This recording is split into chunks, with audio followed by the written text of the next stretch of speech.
So we meet again. And there is a perfectly good explanation to why we're meeting again so soon.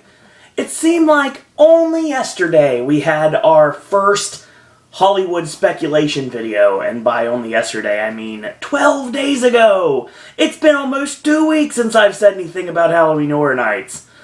Well, John Murdy, once again in his infinite wisdom, decided he wanted to throw out some more cryptic comments on his Twitter feed today. And basically, I had to wait all day to go through my work schedule, and then I ended up going to dinner with my mom and everything. Everything was good with that. And now I'm here and I'm shooting this video for you guys because we need to talk. We need to talk here. John Murdy, I will throw something out to you right now. In the words of Matt Damon's LaBeef in the 2010 True Grit remake by the Coen brothers, he is a very crafty one. I am, of course, talking about how cryptic you have been on Twitter and showing the world what a true carny really is. Sir, if you haven't noticed by now, I am onto your carny ways, and I can play the same games because we run in the same circles, like I said in the previous video, which you can check out on the Halloween Horror Nights playlist, which is called HHN 24 Hollywood Speculation Malcolm. Yes, we're still talking about Malcolm. We are still talking about Malcolm. Why? Because there's a lot of brand new developments about Malcolm. Now, I'm going to go over a couple of things. First off, I want to talk about the ground rules for this code word. Now, first off, another thing we don't know is it just Hollywood? Or is this a shared IP with Orlando?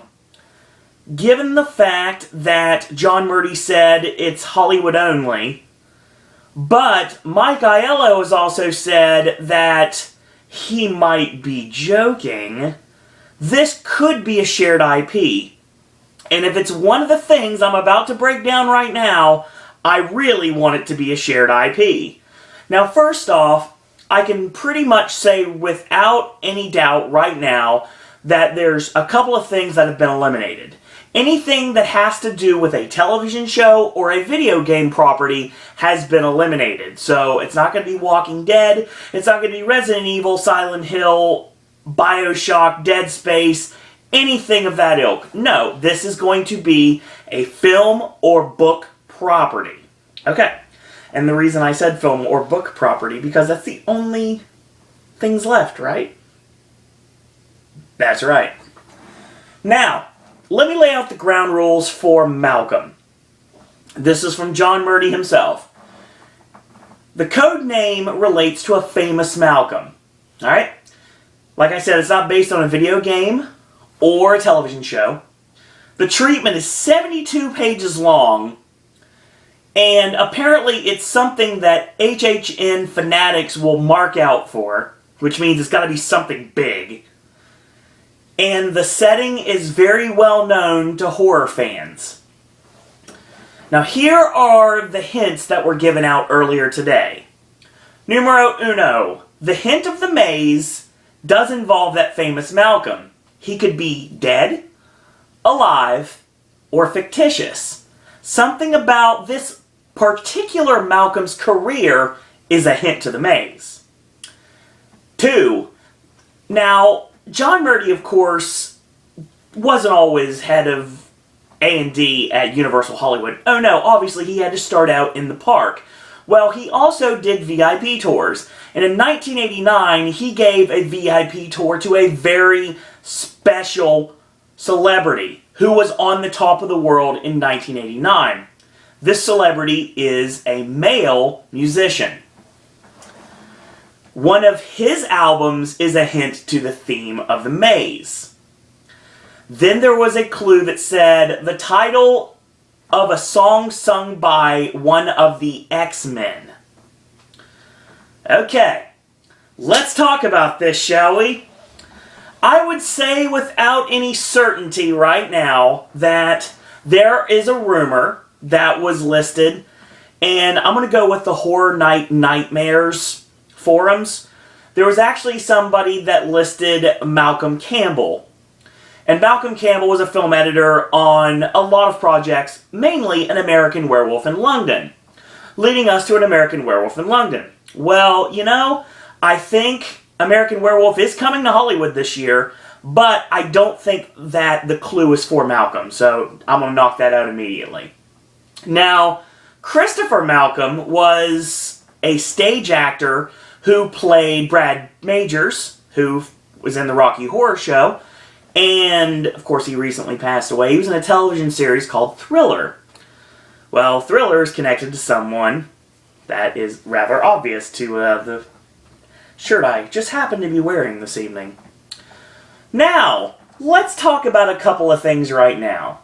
The first thing I'm going to list right now, I'm going to go through the cryptic comments and I'm going to give you my example for what it could be. First off, we're going to start with something that Ferox said. Ferox looked at these clues, and Ferox connected the 1989 musician on the top of the world to Michael Jackson, obviously.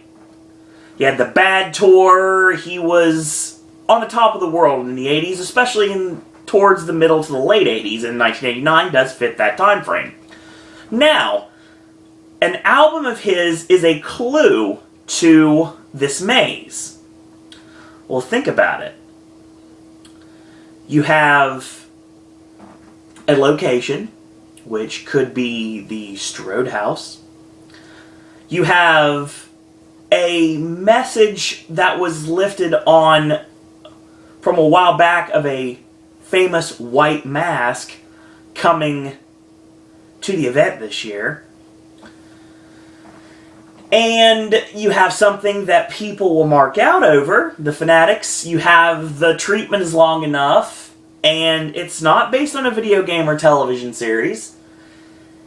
Well, there's kind of an issue with this. Hollywood already did Halloween. And if this was a cryptic comment for Halloween, which I thought that it would be, the other clues have taken me off that track. So, however, I do think that we, in Orlando, will be getting Halloween very soon. And I even said so. These new clues drift me away from this. But shout out to Ferox. Now, I also want to talk about a guy on the Halloween, Horror Nights 24 Hollywood wishful thinking thread, which is what I'm looking at here. And that gentleman was known as Don W. Well, Don W. wanted to take the X-Men clue and flip it around a little bit. Now, there's a band called X, and apparently they have a guitar player named John Doe. He did some vocals on a few songs. He released some solo albums of his own, but there was an album called A Year in the Wilderness. On this album, there's a song called Hotel Ghost. I'll get to that in a minute. So could that be a connection? I think it possibly could. But there's other ways to get to it. Now, Dr. Jimmy, shout out to Dr. Jimmy, who shouted me out in his last video, which is pretty awesome. Dr. Jimmy had a very roundabout way to connect Malcolm to Ghostbusters. I'd love this very much, to see a Ghostbusters shared IP in Hollywood and Orlando, especially given the fact that Harold Ramis just passed away and they could basically play that up. Excuse me, as a tribute to him, of course, and his storied career. Now, Malcolm, excuse me, connects to Dr. Ian Malcolm, which was Jeff Goldblum, who was originally considered to play Ramis' character of Egon Spengler in the Ghostbusters. And that's your connection there. And he runs a troupe in New York called the Firehouse. Firehouse, New York, Ghostbusters. Makes total sense, right? Well, I like that to be the case. And there's good reason it would be. Location, New York City. The Firehouse, a haunted hotel maybe. And it's something that people would mark out for. So that fits the criteria as well. So Dr. Jimmy, kudos to you, sir. Here's where I'm going with this. Alright. Now follow me. I'm going to go into this completely as is. Now, I'm going to say that I said this a while back, but I said, nah, pshaw, it's probably not going to happen this year. Now I'm thinking about it more and more. I think this is the answer. Okay, now stick with me here. We're going to be in for quite a ride. John Murdy posted all these hints on Twitter. So I asked about the location on there, and I said, you know, would you say it might be a Maine, M-A-I-N-E, attraction of sorts? Murdy responds back, well, I can't help you with that. ... The ellipsis always means that you're possibly on the right track. So I took the famous location to mean Maine. Specifically, Castle Rock, Maine. Stephen King's territory, okay?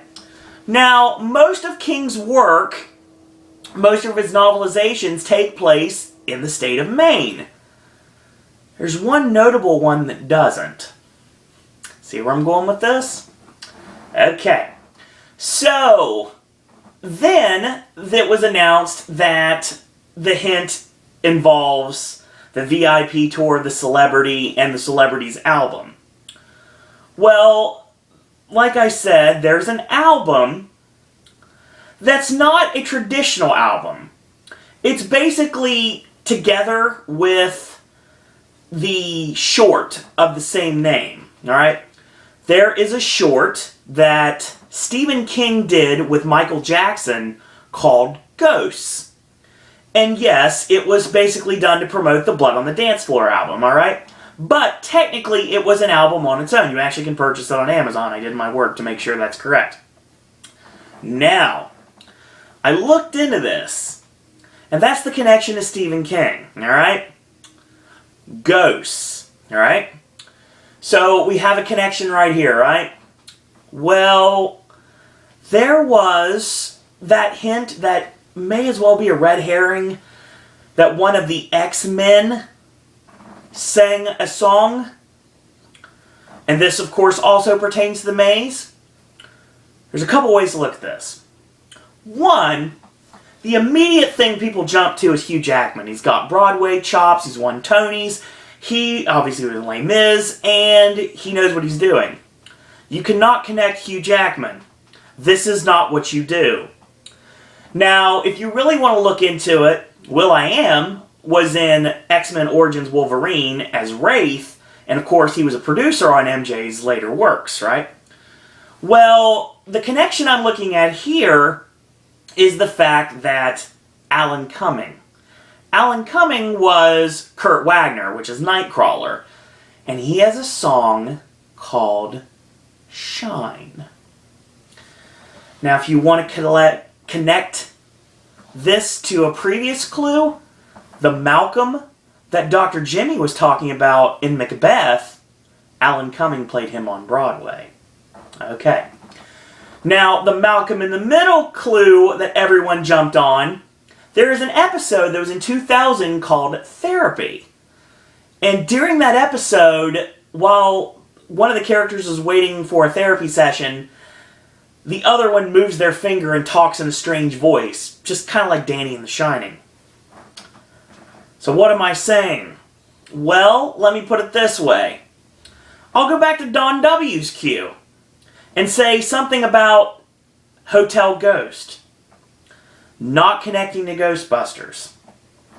Famous location. Overlook Hotel. Something that will have a 72-page treatment.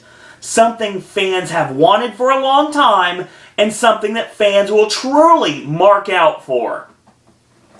It is not a video game or a television series, although technically it's a miniseries, I guess you could say, but I don't think that's the direction you're going with. It was both a book and a film.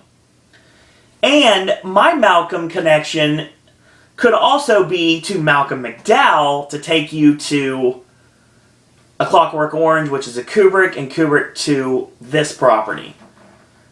What am I saying? Well, I'm saying Malcolm is The Shining. Everything lines up. All the planets line up perfectly like they should. And I could be wrong, but I've done a lot of homework today. As a matter of fact, I spent several hours today just trying to decipher this cryptic comment. And it fits all the criteria. Every single one of the criteria possible. And that's why I think that I'm onto something. Now, I can't guarantee I'm right, obviously. Just like when Dr. Jimmy threw Ghostbusters out of nowhere. All the criteria there completely fits. I would say Halloween's criteria fits if they didn't just do it a couple years ago. So, if this was Orlando's cryptic comment only, I would say this would be Halloween. But, now I'm thinking that maybe I was wrong, and we're getting Stephen King a little bit earlier than we were anticipating. And everything finally fell into place. And we are going to get, not The Exorcist, which is what a lot of people were thinking as well, but we're getting another very famous, very much wanted maze for Halloween Horror Nights. And we're getting The Shining. Where you get to go through the hedge maze. I'm imagining it. It's going to be glorious. And it's going to be freaky. We're going to see Jack Torrance with his axe and he's chopping at the door. It's going to be amazing. It's going to be a heck of a scare, honestly, to be totally honest. And it fits completely with every single clue that was mentioned. Like I said, I can't guarantee I'm right. But with all the clues that are laid out at this moment, as of 8:52 p.m. on this Thursday evening, March 13th, Suro and Disney is going to throw out the fact that Malcolm is The Shining. So, we don't know anything else. We know that, obviously, The Purge will return to Hollywood this year, if I had to guess, to put over Purge Anarchy, because they've already done a Scare Zone, so I'm pretty sure they're going to do that as well. I'm still hanging to the fact that Cabin and Werewolf end up in Hollywood. I think there could be another music maze of sorts. Maybe the final Alice Cooper maze, since apparently there are rumors this may be one of John Murray's last years, if it's not his last year. That's just rumors. I don't know that for a fact. It's just what I've heard. So I'm not trying to spread any rumors. I'm just saying what I've heard. Somebody told somebody that apparently John Murray's on his way out. I may be wrong on that, and I probably am, so don't get upset about that. I'm just saying what I've heard. It's just speculation. And if that's the case, obviously he wants to get one last Alice Cooper maze to complete the trilogy, and it makes total sense if that would be the case. So, if that's the case, I think that we get Alice Cooper again in Hollywood. But he failed in Orlando, so that's not going to happen. That being said, if this is the truth, if we are getting The Shining in Hollywood, I implore Mike Aiello to make this a shared IP in Orlando. I would absolutely love to be able to walk through the hedge maze in Orlando and to see all the insane sights of Jack Torrance just delving into every inch of madness possible. It would be quite a sight to see. So, also, real quick before I go, I want to throw out a couple of messages real quick. I said something on Twitter. I want to be a little cryptic myself. I said, when I asked about the main attraction, I called Murdy the king, and I said, well, it might be time to shine a light on the subject. And there was a gentleman on there that said, what are you talking about? And the other gentleman had to respond back as like, well, you know, my response, I just kind of want to talk about the Rolling Stones randomly. And the guy's like, it's not the Rolling Stones, it's Michael Jackson. And I was like, yeah, well, you know, I was just kind of trying to be a little cryptic, just read between the lines. So yeah, that was totally what I was trying to do. And it felt nice to actually do that. So, that's what we've got, folks. That's what I've come up with. Dr. Jimmy has got Ghostbusters And if it's Ghostbusters, it's going to be phenomenal, and I cannot wait to see it. But Suro and Disney is calling The Shining. And like I said, I might be wrong. I easily could be wrong. But, you know, everything lines up. And all the planets are aligned. And everything is telling me that I'm right here. So, real quick, if you haven't checked out any of the other Halloween Horror Nights updaters, obviously you can check out Horror Nights updaters on YouTube and check out their stuff. It is HHN, Deadly Fear 1283, Dr. Emmett Brown 1, my boy Psycho Massacre Films, the Red Steel TV, and Mr. Horror Nights. Also want to shout out to Admiral HHN. And I want to actually mention somebody on Twitter. I gotta get their name, make sure it's correct. It's HHN Fan I6. And that was somebody that was talking to me earlier today. So yeah, shout out to you as well. And obviously another huge shout out to Dr. Jimmy. And of course, we await what you're going to say about this whole subject of Malcolm. If there is anything to be said, obviously we all look forward to your videos and everybody's videos of the Halloween Horror Nights updaters all over the internet. And shout out to everyone on the Horror Nights Nightmares forums and all the various Facebook groups. So yeah, that's pretty much it for now. So, as always, if you like these videos, tell your friends about them, leave a comment, do subscribe, and help spread the word about Pop, which of course is my channel here. And if you'd like to like our Facebook fan page, Suro and Disney Pop. If you'd like to follow me on Twitter, it's at Suro and Disney. If you'd like to go ahead and be my friend on Facebook, it's Owen Disney. Very simple, very easy to find. Last but certainly not least, you want to send your thoughts, comments, queries, and opinions, ideas you have for Malcolm. If you want to get together at Halloween Horror Nights this year, I'll probably be down, because I'm going to be down for at least 6 days. And once again, an addendum, since this is a Horror Nights video, it makes total sense. If you are able to potentially get Suro and Disney as your company for a night and get me into the employee preview for Halloween Horror Nights 24 in Orlando, I will gladly appreciate it. And you can do that by sending me an email, suroanddisney@gmail.com. In the meantime, shout out to everybody at Halloween Horror Nights, all the updaters all across the internet, and until tomorrow, boys and girls, that's all I gotta say about that.